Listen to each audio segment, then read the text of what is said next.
Let's talk about Zillow and Trulia. I actually brought Mark in today. He's sort of my go-to guy for all the answers with Marketing genius. IDX and MLS and all that.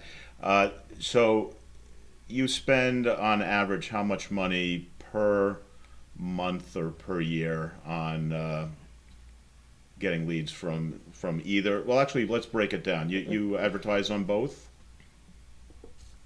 Are you asking if I advertise Yes. as an individual agent on Yes. Zillow or Trulia? Yes. I do not. Oh, you don't. Okay, My brokerage firm does, and they spend thousands of dollars every month for agents to have preferred status. Well, not for every agent, but for, I guess, perhaps for certain agents. So my name is always attached with my listings. I spent a lot of money last year. Well, let's say this year to date, I'm probably at $30,000 to $40,000 for my marketing budget so far, and I'll probably double that by the end of the year. And I spend a lot of money on organic search marketing and search engine optimization, events, client gifts. So the whole merger between Trulia and Zillow, it's a non-event for you. I'm gathering. No, not at all, actually. And I've been reading up on it every day this week and in the past. I think it's an interesting merger. It doesn't surprise me that there's discussion of this merger, and I consider advertising on Zillow and Trulia, and it's one of those things that every quarter I sit with my team and we talk about whether or not we want to throw some money there. And we've looked at spending $2,000, $3,000, $4,000 a month, and as of now, I feel that those resources are better deployed elsewhere.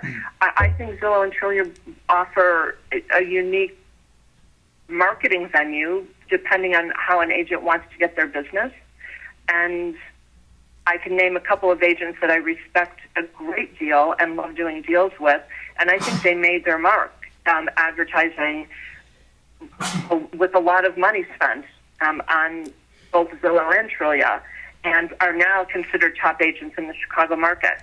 So they made a choice to deploy resources and generate leads.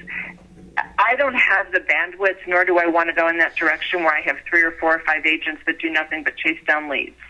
I'm not saying that's a negative or poor way to conduct or grow one's business. I just have a different business model. Well, that's not to say I won't put some money. Yeah, let me interrupt for a moment. So you have this $8.7 million listing. It's going to go, I presume, into your multiple listing system, Yes. correct? Now it gets disseminated and syndicated, and it's out there on, tens of thousands of websites. But drilling back into Trulia and Zillow, now you've got an agent that got a listing on Monday, and because they have enough money to pay for the service, they are now sort of almost claiming your listing on the internet. As the contact person, Well, if you looked it up. It sounds to me, Deborah, like your office has covered this, and they've turned Zillow and Trulia from a syndication site to a classified site. Mm-hmm. So since you've agreed to pay for authorship attribution, you're saying that you're the exclusive contact for your listings or your brokerage listings on those two portals. What I'm really curious to find out, Jim, when you do share this information through the MLS, and it goes to probably more like 30,000 websites through Chicago. Yeah. Someone heard on this radio show where they heard about the address, and they go to Google or another Yahoo or popular some kind of search engine, yeah. and they type that address in. And I refer to this as a listing optimization strategy. Do you have a strategy to address how you'll come up number one if someone's specifically looking for that listing on the search engines? Yes, and it may or may not be the ideal way of getting myself out there at the moment, but we're constantly tweaking. So, for example, I have a listing at 1828 North Cleveland. If you were to go to Google and type in 1828 Cleveland, I definitely come up on page 1, and I'm typing it in now. So 1828 North Cleveland comes up.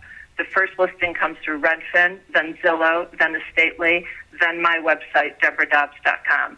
So I have to thank my SEO and website people profusely for making sure that at least on this listing I'm on page 1, number 4. Not in bad company. But I do that through SEO and organic, specifically organic search marketing. Whether or not this is going to continue to be the most effective search engine format for me, I don't know. And we'll regularly look and investigate and look at what our best options are. I'm trying to create relationships with clients, with new clients, with other agents by marketing my skill set and the value add or the differentiating factors that I bring to the table as much as I am my specific properties. I think that buyers may go to the internet to look or to begin a search, and the data is huge the numbers are huge on whatever it's now, 89 or 93% of consumers begin their search on the internet. And I think they do that for informational purposes, and there's no way I could ever claim to be the gatekeeper of the information the way we handled it 20 and 30 years ago. Mm-hmm. I like that consumers can get educated before they come to me. I get a lot of business through referrals and through leads that come through all sorts of websites. So they've investigated on the internet, and then they find a human that they want to work with. Well, I've heard that while these two sites, and there's probably other sites, you mentioned Estately too, and I know they have some kind of program and system in place to encourage buyers to go through that site. That Trulia and Zillow in the future might be looking to go after the sellers as well. And the question I have, I'm going to ask Diana, do you think that the real estate brokers in the future are going to be cut out of the business? Well, that's interesting. Or is it going to change? Well, Zillow is actually affiliated with Expedia.com, which is a trip where you go on to do your trips, and they started Trulia and Expedia, the same company. Is that true, Mark? Because that's what I read about it. I don't even see it mentioned. Or they had the same type of owner or person who started Expedia started Zillow. Well, to get to your point, the Mass Association of Realtors published a survey statistic, and the numbers were way up from 6-7 years ago. I believe 92% of the people who were involved in a real estate transaction were working with a broker and agent or brokerage, which was up from 10 years ago. So the trend is actually going towards more assisted buying and selling than against it. So I don't really see any big changes in the internet media space. There's obviously juggling for first or second or third place like Debra's going through, but I'm not seeing anything fundamentally changing to the way that people are buying and selling homes in the United States today.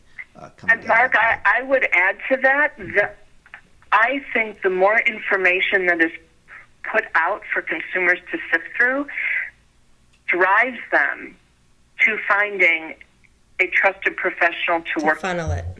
It's like buying a car, buying a diamond, pick anything that one would consider a fairly major investment. Knowledge is power, but a smart or an astute consumer will recognize that knowledge without any context wrapped around it is dangerous. And one shouldn't believe everything that they read in the newspaper, in a magazine, or on the internet.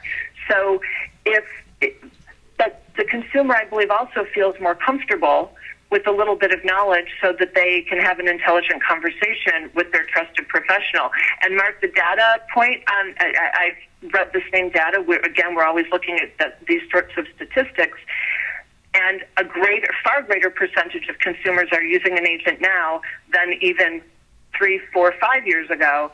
And if one believes that the more information, the stronger that Zillow and Trulia get, they can take the place of the agent, the data flies in the face of that happening. Well, you talk about information, Debra, and I'm looking at your listing on Zillow, and it comes in the second spot behind Redfin, and on my smartphone, you're in the third spot. And you talk about information, and I'm looking at 1828 North Cleveland Avenue, and you're asking $4.9 million. And Zillow's guesstimating it to be Estimating it. I call it guesstimating. Yeah, that's better. I call it the same. $4.269 million. And how does that information point reflect reality or your role on behalf of the now seller? you're talking, and again, I think Zillow and Trulia, I have nothing, like, this is not intended to sound negative, but I think this points to a specific reason that a consumer should absolutely work with a professional of some sort if they're buying or selling a home, and that speaks to it right there.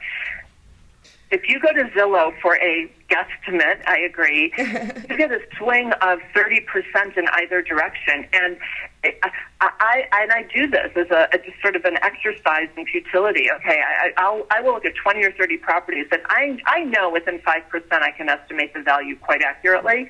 And maybe you'll get one where they've got the mid-range of their estimate is right on. And there's a reason for that. Properties are valued not just on square footage, bedroom count, and whether they're in the Gold Coast or Avondale, at least in Chicago, which would be a high-end neighborhood and kind of an up-and-coming neighborhood. They're valued on, are you behind a strip mall, or do you back up to a beautiful park?